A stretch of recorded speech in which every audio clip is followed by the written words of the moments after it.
কবিতাৰ শিৰোনাম অনুভৱৰ পম খেদি। কবিতাটি মৰাণৰ পৰা দলিয়ে লিখি পঠাইছে। জয়তে তোমালৈ বহুত বেছি মৰম যাচিলোঁ। ব'লকচোন এতিয়া কবিতাটি আৰম্ভ কৰোঁ। অনুভৱৰ পম খেদি।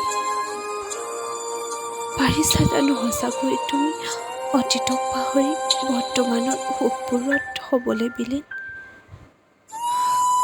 হয়তো তুমি ভালকৈ সলনি, সেয়েহে বৰ্তমানৰ লগত নিজকে খাপ খুৱাই নতুন থকাটোৰে সুখী হৈ কৰিছা নিজকে অতি শুৱনি। তোমাৰ বাৰু মনত আছেনে বাবু সেই দিনবোৰৰ কথা? কত যে দিছিলা মিছা প্ৰতিশ্ৰুতি। মোৰ কিন্তু এতিয়াও মনত আছে তোমাৰ সেই অভিনয়ৰ প্ৰতিচ্ছবি, য'ত নেকি তোমাৰ মৰমৰ সপোনবোৰত লুকাই থকা স্বাৰ্থবোৰ মোৰ মনত জাগিছিল বিশেষ খলকনি।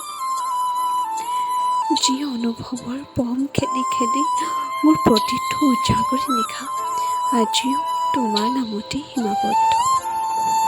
সপোনবোৰো যেন তুমি হীনতাত স্তব্ধ, কিন্তু তুমি যে এতিয়া আন কাৰোবাৰ প্ৰেমত আবদ্ধ।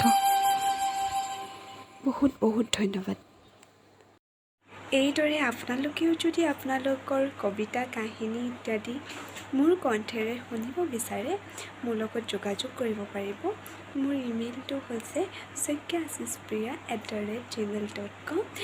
আকৌ ফেচবুকৰ আইডিটো হৈছে আশিষপ্ৰিয়া শইকীয়া আৰু ফেচবুকৰ পেজখনৰ নামো আশিষপ্ৰিয়া শইকীয়া। লগতে মোৰ ইনষ্টাগ্ৰাম আইডি আশিষপ্ৰিয়া শইকীয়া, তাতো মোৰ লগত যোগাযোগ কৰিব পাৰিব। ধন্যবাদ।